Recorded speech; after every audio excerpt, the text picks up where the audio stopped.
பிரியமானவர்களே, இயேசுவின் நாமத்தினாலே இந்த அனுதினமும் 5 நிமிடம் இயேசுவோடு என்ற நிகழ்ச்சி மூலமாய் உங்களை வாழ்த்தி வரவேற்கிறேன்.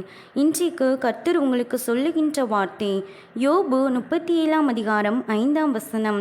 நாம் கிரகிக்கக்கூடாத பெரிய காரியங்களே அவர் செய்கிறார். கிறிஸ்துவுக்குள் பிரியமானவர்களே, இன்றைக்கு உங்களுடைய வாழ்க்கையில் எல்லாம் தடையாய் நின்று கொண்டிருக்கிறதா? நீங்கள் பிரயாசப்பட்டு முயற்சி செய்கின்ற காரியங்களிலே தோல்வியை மாத்திரம் சந்தித்து கொண்டிருக்கிறீர்களா? அல்லது உங்களுடைய வியாபாரத்திலே நஷ்டத்தை அடைந்து கொண்டிருக்கிறீர்களா? கவலைப்படாதிருங்கள். கர்த்தர் இன்றைக்கே உங்களுடைய வியாபாரத்தில் ஒரு ஆசீர்வாதத்தை தரப்போகிறார். கிரகிக்கக்கூடாத பெரிய காரியங்களை கர்த்தர் இன்றைக்கு உங்களுடைய வாழ்க்கையில் நிச்சயமாய் செய்ய போகிறார்.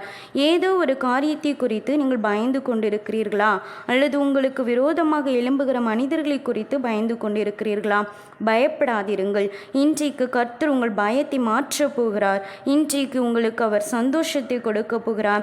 அன்றைக்கு யோபு என்கின்ற ஒரு தேவ மனிதன் தன்னுடைய வாழ்வில் உள்ள எல்லா சொத்துக்கள், ஆஸ்திகள், பிள்ளைகளை இழந்த பொழுதிலும் அவர் கர்த்தரை குறித்து முறுமுறுக்கவும் இல்லை, அவரை குறித்து குறை சொல்லவும் இல்லை.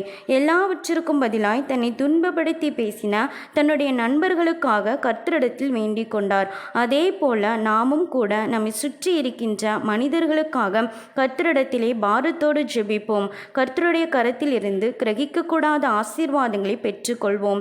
இப்பொழுதும் நம்மளிடத்தில் ஆசீர்வாதங்களை பெற்றுக்கொள்ள முடியாத அளவிற்கு என்ன குறை இருக்கிறது, நாம் என்ன தவறு செய்து கொண்டிருக்கிறோம் என்று சொல்லி நம்முடைய வாழ்க்கையை சோதித்து பார்ப்போம். அழியாத சொத்தாகிய நம் இயேசு கிறிஸ்துவே நம்மோடு கூட இருக்கும்போது அழிந்து போகக்கூடிய இந்த உலக பிரமாணமான காரியங்கள் நம்மளுக்கு என்னத்திற்கு பிரியமானவர்களே? இதை உணர்ந்து கொண்டு இந்த நிமிடமே நம்முடைய வாழ்க்கையை சீர்படுத்துவோம். கர்த்தர் இன்றைக்கு பெரிய காரியங்களை உங்களுடைய வாழ்க்கையில் செய்வாராக. நாம் ஜெபிப்போமா? எங்களை அதிகமாய் நேசிக்கின்ற எங்கள் அன்பின் பிதாவே, எங்களோடு கூட பேசின வார்த்தைக்காக உமக்கு நன்றி அப்பா. என்னோடு கூட சேர்ந்து ஜெபித்து கொண்டிருக்கிற ஒவ்வொருவருடைய குற்றங்கள், குறைவுகளை கிருபையாய் மன்னித்து கிரகிக்கக்கூடாத பெரிய காரியங்களை இன்றைக்கு அவர்களுடைய வாழ்க்கையில் செய்வீராக. இயேசுவின் நாமத்திலானே ஜெபிக்கிறோம் பிதாவே, ஆமீன். பிரியமானவர்களை, நமக்காக தம்முடைய சரீரத்தில் உள்ள கடைசி துளி இரத்தம் வரைக்கும் சிந்தின, நமக்காக தம்முடைய ஜீவனையே கொடுத்த இயேசுவுக்காக இந்த வருஷத்திலாவது தினம்தோறும் 1 மணி நேரத்தையாவது கர்த்தருக்காக கொடுப்போமாக. கர்த்தர்தாமே உங்கள் அனைவரையும் ஆசீர்வதிப்பாராக. ஆமீன். பிரியமானவர்களே, இயேசுவின் நாமத்தினாலே இந்த அனுதினமும் 5 நிமிடம் இயேசுவோடு